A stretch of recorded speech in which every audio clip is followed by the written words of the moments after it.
L'Inspire Connect by BPI France à Casablanca reçoit Pedro Novo. Bienvenue, vous êtes directeur exécutif en charge de l'export à BPI France. Et Vagelis Panayotis, le directeur général de MKG Consulting, spécialisé dans le secteur du tourisme. Le secteur du tourisme, parlons-en justement, l'univers des professionnels du tourisme, que ce soit dans l'hôtellerie, le transport ou la restauration, est en train de se relever tout doucement. Quelles sont les perspectives pour l'été qui s'annoncent?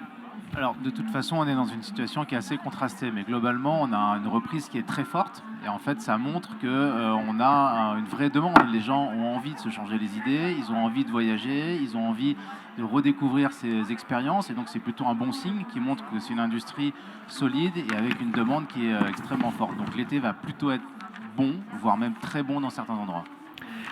Pedro Novo, les entreprises spécialisées dans ce secteur, en termes d'accompagnement et d'accompagnement financier en particulier, il y a eu une adaptation forcément au regard de la situation dramatique qu'elles ont vécue. Et oui, naturellement, nous avons construit aux premières heures de la crise Covid, en mars 2020, un plan qui s'appelle le plan tourisme, qui a permis de figer les situations, protéger les professionnels et leur donner un peu de visibilité sur leur capacité d'investissement. On a touché aux enjeux de la maturité digitale, on les a aidés à se transformer pour digitaliser une partie de leur offre de services. On a aussi aidé financièrement ceux qui avaient été contraints de fermer et de chômage partiel et de prêts garantis par l'État et de ressources de financement en prêt tourisme pour continuer à investir pendant la fermeture, par exemple sur la rénovation d'un restaurant ou d'un hôtel. Et puis surtout, on leur a permis d'enjamber la crise et de se projeter en sortie de crise, comme on le voit aujourd'hui, dans des opérations d'investissement pour acheter d'autres établissements, pour moderniser son offre de services, pour digitaliser ou tout simplement pour faire un investissement qui améliore la performance énergétique ou qui permet encore une fois de repenser sa stratégie. Par exemple, la nouvelle vision du tourisme. Je crois que Vangelis d'ailleurs partage beaucoup d'idées sur le sujet, qui est en gros le tourisme d'aujourd'hui à la sortie de la crise est-il le même que celui avant la crise Covid? Et en fait, il semble que les fondamentaux restent là. L'usine à sourire qu'est la filière de l'hospitalité, cette capacité à gérer et à générer des émotions, c'est ça la réalité de la profession de l'hospitalité. Eh bien en fait, elle n'est pas complètement la même que celle qu'on connaissait avant. Il y a plus d'attention à la proximité, à la personnalisation, à la digitalisation, à l'expérience sans couture, au localisme comme on dit. Bref, ce sont des nouvelles tendances que nous accompagnons avec beaucoup d'investissements, beaucoup de cash en equity et beaucoup de dettes en emmenant le secteur privé avec nous. Vagelis Panayotis, reprise en trombe effectivement ces derniers temps, et ça soulève de nombreuses difficultés, des problèmes de croissance, dirons-nous, notamment au niveau des ressources humaines. Comment est-ce qu'on gère les carences aujourd'hui auxquelles est confronté le secteur? C'est un secteur de service, donc finalement le sourire, l'accueil et la ressource humaine, elle est le point de connexion de ces transactions qui existent dans ce secteur. C'est-à-dire que c'est une personne qui vient et une personne qui accueille. Donc depuis des années, c'était mis en avant comme étant un formidable escalier social. On pouvait commencer tout en bas de l'échelle et puis terminer dans des postes de management.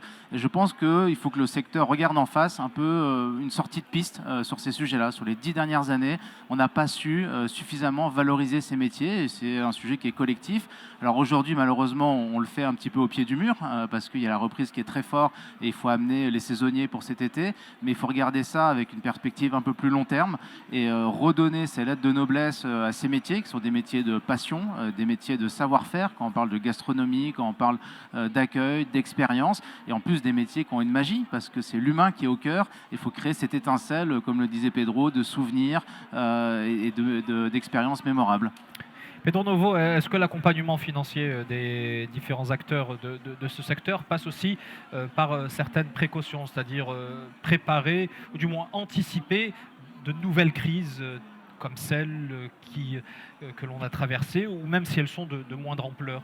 Oui, le monde de l'hospitalité est un monde d'assets. C'est un monde où on met du service sur des infrastructures. Par conséquent, c'est un monde où les EBITDA, pour parler technique, sont assez écrasés régulièrement. En tout cas, la marge de manœuvre entre le remboursement de cet investissement et ce que l'on gagne est relativement étroite. Donc la capacité de réinvestissement, elle est élastique, bien sûr. Ça dépend de la qualité de l'actif, du secteur, etc.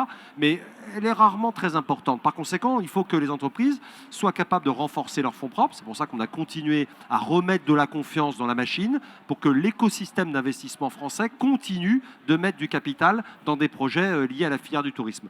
Mais j'insiste sur un autre point, parce qu'il y a, deuxièmement, au-delà du financier et des risques, il y a surtout, on le voit souvent dans ces périodes de crise, l'accompagnement. Donc on a fait des accélérateurs dédiés aux professionnels du tourisme pour que justement ces entreprises rentrent dans une démarche de formation, d'accompagnement personnalisé pour adapter leurs outils et leurs offres. Troisièmement, on parle du consommateur qui a changé. Le consommateur, de plus en plus, ce n'est plus qu'un épiphénomène, est dans une recherche d'impact et de sens dans sa consommation. Il veut aller, par exemple, en touriste ou découvrir des nouvelles expériences ici au Maroc en cherchant un sens à son action, à sa dépense, à son investissement.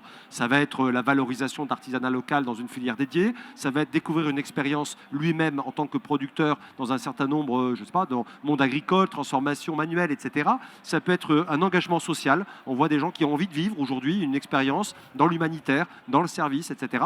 Et donc, ces expériences sont extrêmement diverses et multiples. Donc, en fait, on est extrêmement confiant. Oui, il y a des risques inévitables. La crise sanitaire nous l'a rappelé, mais les sous-jacents sont si puissants qu'aujourd'hui, en 2022, je pense que Vangelis me le confirmera, les chiffres de performance des professionnels de la filière, en France, probablement dans la région Méditerranée, qui est elle-même un laboratoire de transformation de tous les sujets qu'on a dit avant, et d'accélération de ces transformations, eh bien, les performances sont meilleures qu'elles ne l'étaient en 2019, après la crise Covid.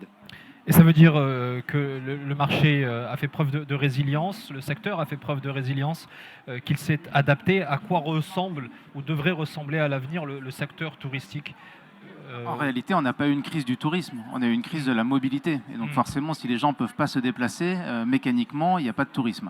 Donc ce qu'on se rend compte maintenant, à partir du moment où on lève les barrières, où les gens peuvent de nouveau voyager, on voit cette frénésie, cette gourmandise qu'ont les gens de vivre ce type d'expérience. Donc très concrètement, ce qu'a révélé, au-delà d'avoir été douloureux, cette crise du Covid, c'est qu'il y a les sous-jacents de ce secteur sont extrêmement solides. Alors comme on l'évoquait tout à l'heure, il y aura une reconfiguration. On a besoin de donner du sens à ces actes d'achat de biens et de services, globalement. Ça ne veut pas dire qu'il n'y aura plus de tourisme de masse, mais ça veut dire très certainement qu'on va faire les choses différemment que la façon dont on les a faites les 30 dernières années. Donc on vit un momentum qui est passionnant, notamment pour l'entrepreneuriat, puisque c'est un momentum où on commence un nouveau cycle. On a quelque chose de structurant à mettre en place. Il faut trouver les financements, mais j'imagine qu'ils sauront vers qui se tourner. Et donc on est vraiment au début de nouvelles histoires sur lesquelles on se retournera dans 10-15 ans et on verra qu'elles sont nées de cette période. Merci beaucoup Vangelis Panayotis, directeur général de MKG Consulting, et Pedro Novo, directeur exécutif en charge de l'export à BPI France.